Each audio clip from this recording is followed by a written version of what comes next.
So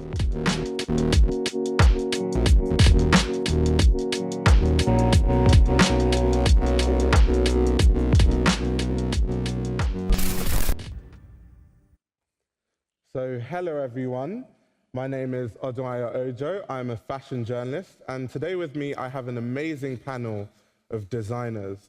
I have Nicole McLaughlin, an amazing fashion designer, Hilary Tamor, the creative director of Clean Estrada, Julius Jewell, the co-founder of Heliot & Mill, and Heiko Dezens, the global creative director of Puma. Now there are many different difficulties that come with being a fashion designer. Thank you so much, everyone, for listening to us. I'm in Copenhagen for the Global Fashion Summit. I just talked. That was probably my biggest public speaking gig ever.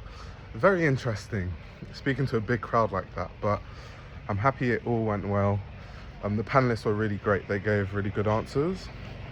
Now, I'm gonna head to a shop called Bao Bao, which is like a small vintage store, but they stock like archive Dries. And then Julius Jewell from Heliot & Mill, he told me to check out Acne Archive, which is essentially Acne Studios, but at decent prices. So that's where we're gonna head.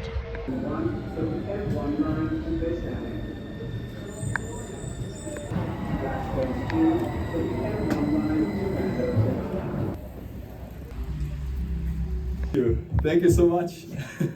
Great. So can you give me like a quick intro on the brand? Yeah. And then Straight into it. Of course. I mean, my name is Mike. Straight into the deep end. Yeah, exactly. Shit, you take me on the pace. Fuck. So my name is Mark. Yeah. I'm a founder and the creative director of Fine Chaos, which is a brand sort of. Oh, we don't want this on. One sec. I have it on shuffle, that's why. Good playlist though, tunes banging. Yeah, exactly. I think shout out to the. We actually usually. I like the sketches on the wall. Thank you. Really cool. I mean, they're missing a couple, but that's because we were just in Paris. So. Okay. So it's like the rest is laying in this all the mess. You don't get to see that. So you're part of the Paris chaos. Exactly. Yeah. I mean, it was fucking hectic. Straight to here. Wow. Yeah. You're not taking any breaks. Oh my god. I mean, so we can. I mean, the brand Fine Chaos is basically like the meaning is like two opposites that sort of meet. So something that is fine and something that is chaotic. And it's an interpretation of myself, my life, and also how I sort of find the details in the clothing and all that stuff. So what I usually do is like I can't really thrive when it's not a mess, basically. Yeah. So as you can see also in the office, it's a sort of like a controlled mess, if you could say so.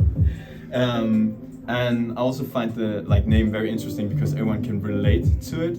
Everyone has the even though it sounds very cliche, but their own fine chaos in some sense. So psychologically, it's very interesting to sort of analyze and work with that term. And then we have the sort of short, what do you say, sort of logo, the FC sort of thing. Which is that one down there, which is the more anonymous take on the Fine Chaos identity sort of. Right. Exactly. Thank you so much for being here. Oh yeah, always. I was when you answered, I was fuck, finally. I've been on your Discord a lot actually. Oh, that's great. I was it's funny because was it last night or the night before? I sat down and I was like, okay, today I'm gonna answer all my messages. Yeah. So yeah. Perfect timing. Perfect time. I actually think I was in Paris when I messaged you. And I could have probably seen you in Paris. Yeah. Really? I was in Paris. Yeah, I just came from Paris to here. Right, yeah. Right. I mean, we had a showroom in the Third District or Third Amendment, or what you call it. And it actually went very well. I mean, nice. Surprisingly, I think it's because. First of all, the location was very good. It was a multi-brand showroom. Yeah. And we were placed with two other brands, which were also very interesting, also very youthful. But I think still we sort of were more you can sort of say right now our brand represents the youth and sort of the culture right now, in a sense. I mean, So a lot of the buyers could sort of see sort of the meaning behind the brand, because the whole underground scene is just like evolving everywhere. Yeah. You see it in Paris, you see it in Berlin, and definitely also here in Copenhagen. What's the Copenhagen scene? Because I don't know why, but every time I think of like Danish fashion, I either think of like minimal brands or like Hello Mill, or like it's Acne Studios. The underground scene is growing here like a lot. It was funny because in Paris also everyone thought we were from London. Oh wow. I think it's also maybe because I have a little bit of the, I would not say I have the London accent at all, just to clarify. I think that will definitely not be fair to say.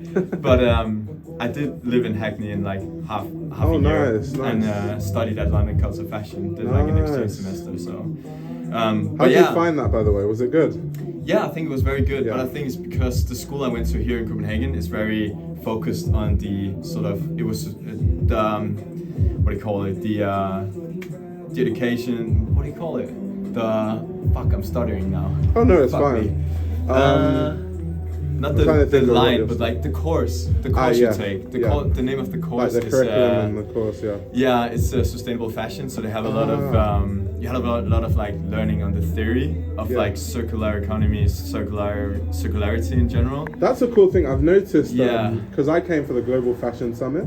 I've noticed that in Copenhagen specifically, there's a big focus on sustainability. Yeah. Why is that? What is it about the city? I think it's because we have sort of been claimed to be the city that works the most. We want to be at the forefront. Right. I think it's very much a picture we have painted of Denmark like 10 years ago, where it was really not true. And now we are like, okay, let's actually be like the front runner of this. Right. So, I mean, we also have a lot of like talent programs that sort of focus on it as well. So, I mean, in my opinion, I think there's a lot of brands that should not exist. Fast fashion shouldn't exist. Yeah. Fashion cannot be sustainable. I know that's a very... No, I completely agree. I mean, the technical thing is that there's enough clothes in the world. Yes. So if you're adding to that problem already, then it's already not sustainable. So exactly. So your clothing needs to have like both identity and quality, else it shouldn't exist, to be fair. So it just needs to have like an added meaning, which is something we work with a lot as well. Yeah. Mainly, of course, on like the design front, but also we're doing like events every like 1.5 months. Yeah. Mostly techno parties. Nice. Here in Copenhagen, which is what we're sort of getting known for now here. Techno, and, really? That's so yes. interesting. I mean, the last collection was inspired by, it was named Finecare's sound system, where it was my idea of like creating a sound system and creating like a collection from that. So that means we collaborated with like actually an underground club, and we made that vinyl you see down here, which were like a non-profit project. That's cool. And the club is called Ved siden af. Now it's Den anden side, which funny enough translates to next to and at the other side. Super funny. But then I looked a lot into like the materials and the sort of like prints and textures of like that time, which sort of explains, you know, the tight fitting tops, which are very, I mean, for example, things like this, where it's like, it's called the Ravers Club top because like back then they were using like sports top that were like sort of highlighting the muscular form of the human body. So I made like a graphic that wanted to like sort of just embrace that and make it a little bit confronting, you know. And then also this print on this shirt, this polyester shirt, polyester satin. It's like I did a scan of like a 90s like magazine, and then reworked the whole like front page, which is funny because the magazine was called Front Page. So and then made it into like our own sort of like magazine print. Yeah. Exactly. Oh, that's cool. So it's those like sort of details that really matter. And then what I learned from my education is also to, you know, when you are like a small brand, it really helps to use deadstock, for example. So we use deadstock material for this and this as well, and then all our like satin material, which is also something we have become known for as well. Because then it like both is better. Because you're using something that is already produced. This was like a curtain fabric that we then used for clothing instead. Right. This over here was just basically because Nike and Adidas have a huge production in. This was manufactured in Pakistan, and they just have a huge production down there. So is that where you source it from, Nike and Adidas? No, they have like a market where you go and then you can buy it. Basically. Is that in Copenhagen? No, that's actually in Pakistan where we have our manufacturing. Nice. Or we used to. We don't have it anymore. But we used to produce at a small little factory that said screw Nike and Adidas because they almost run them over because of an insane claim. Right. So they made a production for them, and then there was 2% mistake in the production, and then they wanted a 90% refund. So that factory almost went bankrupt. And then they said, "Fuck, we don't want to work with those companies." And then, sorry if I'm swearing a lot. Oh no, that's just... fine. That's fine. So then they just said, "We want to work with younger, smaller brands instead, and actually give them some opportunities." And the good thing about we're really going off with the Travis Scott and The Weeknd and everything. Then they said we want to work with smaller brands because then we can. His brother owns a print and embroidery, a factory, and then himself owns the sewing facilities. Yeah. So that's just super nice. Making the most of what you have available. Yeah, exactly. And then I think some of the other, what you really get is we focus a lot on actually creating a community for with the brand. Because what inspired me the most when I come from a small town in the southern part of Denmark, where nobody really shared the passion for fashion, rhymes, funny enough. And then I looked onto online forums and stuff, which is also how I found you as well. And then I had someone to share the mutual interest with, and then I was I want to create a physical space where people can just come and arrive alone if they would like to, and then share their passion. So we have a lot of people that actually go alone to our parties and events, and then meet people. That's so amazing because so someone I'm a really big fan of, Fashion Lover 4 on YouTube. He had a video recently that I was in that was about creating communities for people that aren't from a fashion capital. Yeah. Because it's very hard for those people to find a community, and there are online communities now, but what you're doing with the physical, so important. It is so really important. It also creates both authentic experiences with your audience, but it also is. I use it a lot to get feedback as well from people because your inner circle of the brand or the people that attend your parties and do it multiple times and see the different collections, they can give you the most true and honest feedback, which only improves me as a designer. It's very stereotypical for designers to not be open for feedback, and I think that is completely wrong. You're not gonna evolve as a designer if you don't take in feedback and utilize it. 100%. So, and then it's just more fun. You get to share it, and they feel it's their brand as well. It's not that they're gonna come up to me and be "Hey, you should make this design." That's not how it works. But then it could maybe be for example, this one I don't really like the wide sleeves because if this I hear a lot when I eat, then it dips down into the food, which is truly honest. But that actually fit a new detail for the coming collection where you can. There's sort of there's two eyelets here, and then you have a hidden lace here, and then you can bind it up here instead, and then you can. So you can eat your pizza. Exactly. Not dip your sleeve in the chicken curry. Exactly, but then we also, this is some of the more, let's say, commercial styles. That's the ready to wear, and then we also do runway pieces. So meet Michael as well. He's also part of the design team. So for example, here we're working on, this is a top that is upcycle we're working on for the coming runway collection, which is going to be the 11th of August. Which we haven't announced yet, so that's also exclusive. Exactly. So stuff like that, and then I think this is actually the first material we developed ourselves as well. No way. What kind of material is it? So they sew the jacket, and then they pour ink on it, and then they heat press, then they wax it, heat press, and then a glossy spray in the end. So and you can sort of feel the stiffness as well. Oh, that's very stiff. And then it feels like denim. Yeah, exactly. And then you of course have sort of those kind of funny details, and with cut lines that are visible in the sort of dye, but they're not really there. Yeah. So they play on that, and then also what I love is like you can see all the construction which is normally hidden. So for example, like the pocket bags and all that stuff.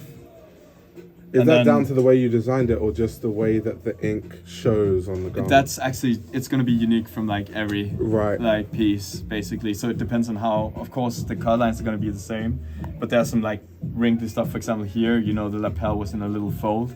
So that's gonna be different from every piece. And then we have like a label here, which is gonna be signed by the production as well.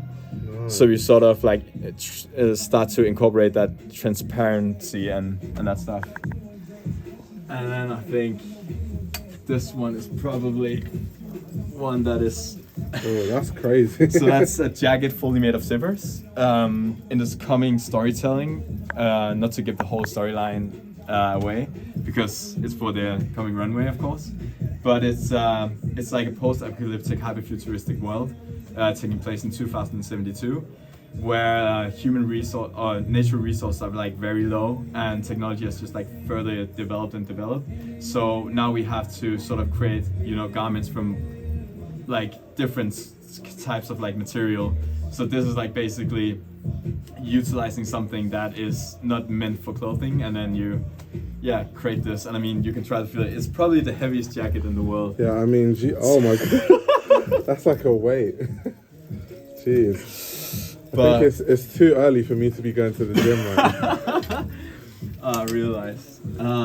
What else could I show you? I mean, I have a lot of like punk references as well. Like this material is a reference to, you know, some of Vivienne Westwood's early work she did with, you know, Sex Pistols. This font actually looks quite familiar as well. Exactly. I mean, it's sort of, I tried to mix two fonts actually to create this artwork. So one of them is like sort of take on the Sex Pistols one. Yeah. And then I tried that's what it reminded me of. Yeah. Yeah, and then I took another one. I can't remember. That's like, it has a funny name. It's like, I fucking hate the world or something. Oh yeah. And then what I did is like, you know, vectorized it all and then tried to move around with the letters and make my own version of the font as well.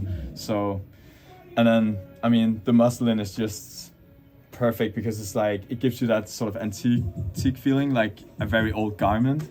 And with the whole thing, you know, as I said, with the resource being low and all that stuff, like this material sort of reflects us finding like old garments. So it looks like this because it's just been laying like in a pile of garbage. Right.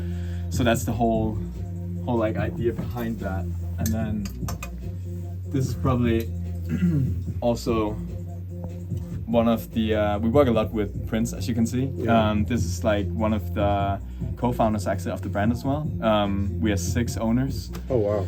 Yeah, so I'm the founder, but then we have 5 like co-founders as well, because I want to celebrate with people. I don't want to have like my own like brand and celebrate on my own. I want it to So are you mainly in charge of like design? I'm design also side of things? I hate titles. Yeah. But I am also the director of the brand, the CEO, which is something I'm not saying if I don't get forced to do it. So, but yeah, so this is like inspired by, you know, recreating like roots from a tree.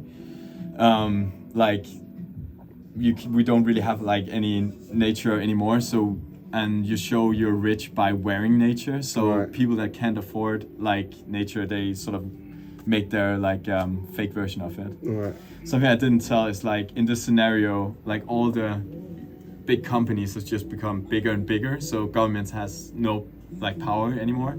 So imagine like Facebook, Google, Apple merged into one company, which ruling is the world. in this Oh my God. in this scenario it's fine chaos. So that means I've created like a whole legal system actually, which is a little nod to the Chinese like social credit system, if you know about that. Which we're gonna expose a little bit. I think I can find, you can see on this graphic. So I created like different categories. And then we're categorized like the civilians in the society basically. That's cool. And then, I mean, as I say, I love swear words. All the like sort of, it doesn't really matter, but it matters maybe from a commercial standpoint.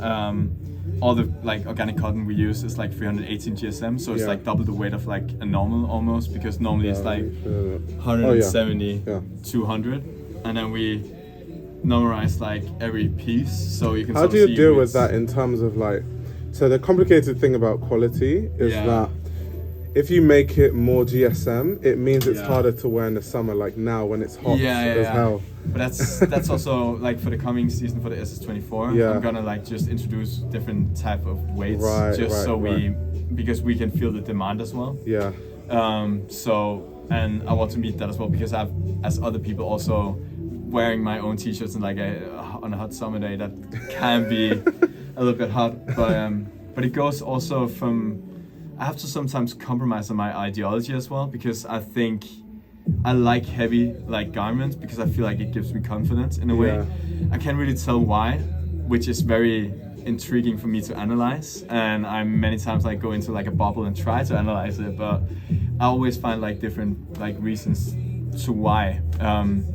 I think that's also why I love Raf Simons that much, because it's like fabric choice was always like heavy, very, and it became almost drapey. I don't know if you saw like even the most, if I give it like a very common example, like the denim shirt, it was almost drapey, which it shouldn't really be with that like heavyweight like denim fabric, which was just like beautiful. And then what do you think about the brand closing down? It's sad, but I understand him. But I don't understand his decision fully to be at Prada. I think it's sad on a commercial level. Yeah, Prada is super commercial now. Yeah, and I mean, I also just watched the Louis Vuitton, which I am also very split about. But I still have to watch it one more time to give my final thought on it. But so, I mean, I was busy in Paris myself, so I didn't have time to go to any shows, and I'm not famous enough, so neither am I. I don't even know if like why do they don't want me there. I mean, but yeah. So and then actually, just to show some other like version. This is another version of the zipper jacket, which is more like a ready-to-wear take on it. Oh, wow. It's actually made from upcycled jeans. So we collaborate with an NGO. Called Flies Hair, and then we get their like discarded like trousers that they can sell in their secondhand shops, and then we make garments from this. So that's also why you can see, you know, there's been like a back pocket here, and that's and all of them are actually workable, so you can. How do you, are these one-of-one pieces, or how do you scale something that's made of like like finite fabrics? I don't know, it's difficult, isn't it? It's very difficult. I mean, something I think we don't talk enough about in this industry is like minimum quantities, because like that many times destroys like smaller companies, because they can't afford to produce 100 or 200. I mean, 100 is even low for manufacturers. And I think every time, for example, also maybe this is a shot at Fashion Summit, but I saw some snippets, there's like no one that talks about it, because all the time. So you're going to love my conversation when you hear it. We talked about upcycling specifically. Perfect. So fucking gonna love it. But I mean, normally I just think we should have a more transparent conversation about what is actually going on in fashion industry. How do we create a fucking fashion industry where the whole value chain gets respected and wants to make garments? Because also what is really sad for me is many times at the manufacturing factories, they don't want to make the garments, but they have to, and they get a shitty pay. I mean, and the brands don't even know who they are. So, and they are probably 80% of the reason why you can realize your 100%. Like designs. You're only like 10%. Yeah. So I just think we should talk more about that. Yeah. And when I see like H&M sponsoring like fucking events out there, I'm getting pissed. I'm getting fucking pissed. It's so, I mean... I share your same frustrations. It was why I wanted to have that conversation at the Global Fashion Summit. I was even surprised they got me there, because I'm the type of person I'm quite disruptive. I know. Like I come in and ask That's why I like you. Really tough questions. Because you're one of the few. I mean, it's we just need more like critic journalism. There's actually like a journalist that interviewed me. His name is Mikkel Lind Sohnfrey. Sorry if I don't pronounce that right, because he's a friend of mine as well. But he's one of the few that like actually is very like direct and criticize like stuff fairly. Just goes towards like the whole industry basically here in Copenhagen. So I mean, you should meet him at some point, because Oh, I I'd think you love will to. have a lovely conversation. Yeah. He works with the Swedish Fashion Council as well. Oh, nice. So I know someone that, like, a guy called Robin that works yeah, with he was at our showroom in Oh, Paris, amazing. because I invited him to the showroom. To be fair, right, we didn't get selected for the talent prize in Copenhagen. I knew he was on the board, so I was like, I'm gonna fucking show you that we should have been getting that talent prize. But just to show you some of the other stuff, this is also made from upcycled, like, denim trousers. And I think you can sort of tell our, like, vibe with the whole, like, anarchist logo. And so this is supposed to symbolize, like, a person from, like, the bottom, like, part of the law system. So that's why we have the whole, like, anarchy sort of thing. And, you know, all the stuff that is, like, almost looking like it's about to fall, like, apart is sort of like the bottom. And then we have the upper, which is, like, both seen in the prints, but also in the material choice, which is the more, like, you know, satin, like the fine wool and all that stuff. But unfortunately, I don't have the whole SS24 collection yet. Oh no, that's fine. So I'm gonna show you. Oh yeah, and it seems like, you know, this is the front, but this is actually the front, as you can see. So also just playing with that whole idea. Also, like, the attention to detail, even on, like, the hardware. You have, like, the FC. And I mean, we just introduced the zipper puller as well, which were a pain in the ass and very expensive to make. But it's actually been a good investment, because it's also like a way to sort of commercialize a really beautiful, like, made product without it seeming to, without writing fine chaos on it. Because I think that brings more mystique to the whole garment itself. Yeah. Because you're always in this sort of, like, hard decision of, like, branding. Branding is fucking hard, because sometimes it can be overdone. And I think it's overdone when it doesn't really have a meaning. So as you, as the designer, have the responsibility to put a meaning towards the brand name, first of all, and you also have to be delicate about, like, where to put it, and also ask yourself if the garment really needs it. Right. Which is also why I really love our logo, because it feels very anonymous. So yeah. No, that's amazing. Thank you so much for taking me around. You. Like, I mean, fucking hell, I'm so happy you're here. I mean, I'm happy I can make it, because I literally go back to London tomorrow. Yeah. So I tried to fit everything today. Yeah, nice. Do you have any other stops? Like. Yeah, so I want to go to. My friends told me in this area there's a place called Bao Bao. Yeah. That's. I'm not sure how far it is from here. Did your friend say it's in this area? That's what he said. He took the piss. Is it really far? Yeah, I mean, no. not walking distance. It's probably 20-25 minutes. Oof. So that's a bit. If I were you, I would go on the bus, or, like, maybe, I don't know. How did you get here? Train. Metro, yeah. You can't really take the metro today. So you will have to take the bus, but it actually stops, like, fucking nearby. So. Okay, that's cool. But are you gonna do it before they close? I don't know when they close. Yeah. Oh, have you been talking with him? I haven't spoken to him since the morning. Yeah. Ah, right. But he's super sweet. Fucking hell. Say hi from me. You might actually find. I think we have 2 garments there right now. Oh, nice. Because you know the concept of the store. Yeah. Super nice. I mean, I've also purchased some pieces there. Nice. Not anymore after I started my own stuff, but. But make all your stuff for yourself. Yeah. Anyway. Did you check out Storm Fashion? No. Also a nice concept store to check out, but I think they're closed now. We actually have our stuff over there, and the t-shirt I'm wearing is a collaboration with the store. And then we are in 5 other stores. I think it's not like, I might go there, but it's not like a given, because the thing is that I'm going to come back to Copenhagen when it's not the Global Fashion Summit and spend a week and explore properly. Nice. So we should grab a beer or something. Oh yeah, 100%. If you drink, of course. 100%. Yeah. I mean, I have a lot of friends that don't drink, so I have to ask as well. And I fucking love pints. So British. Oh, I'm so cringe. In the second life, you could have been from Britain. I would love. I mean, I think my fucking dream is, like, to have an office here and one in London. Yeah. And then maybe, like, a little summer house in Japan, and then I'm good. I'm the biggest weeb in the world. So. Yeah. So just there, I just learned about Fine Chaos. Really, really cool brand. I really love what they're doing. I can't really make it to the other stores I wanted to go to. I'm probably gonna have to come back for Copenhagen Fashion Week and then vlog that, because there's so many like places to go to and so many spots. But yeah, it was really cool just going to the Global Fashion Summit and speaking and learning about Find Chaos. And let me know where next you want me to do a vlog or what country you want me to visit.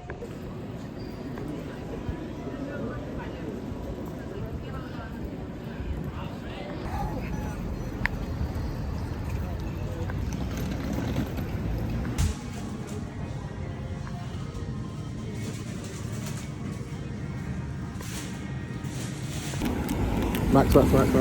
You guys know that there was only one correct way to end this vlog. And how I'm ending it is I went to a Danish bakery and I got some authentic cinnamon rolls, because my Danish friends always tell me, your cinnamon rolls in England, they're not authentic. Come to Denmark, we'll show you what cinnamon rolls are supposed to be. And fair enough, I've taken a bite. I couldn't wait to start vlogging. I was so curious. It does taste nicer.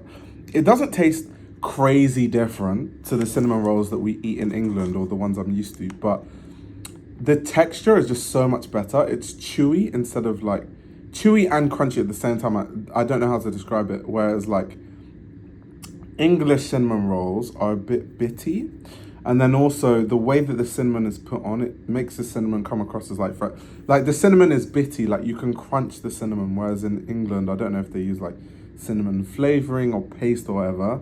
Maybe it's not real cinnamon or real cinnamon powder, which is why it doesn't have that same like crunchy, bitty texture. So they're definitely better. I'll put my hands up and say that the Danish cinnamon buns in Denmark are a lot better, which, I mean, it's a Danish cinnamon roll. It should be better, but I just thought I'll end it by giving you my verdict of the Danish cinnamon roll. But anyway, thank you very much for watching, and I will enjoy the rest of my cinnamon roll.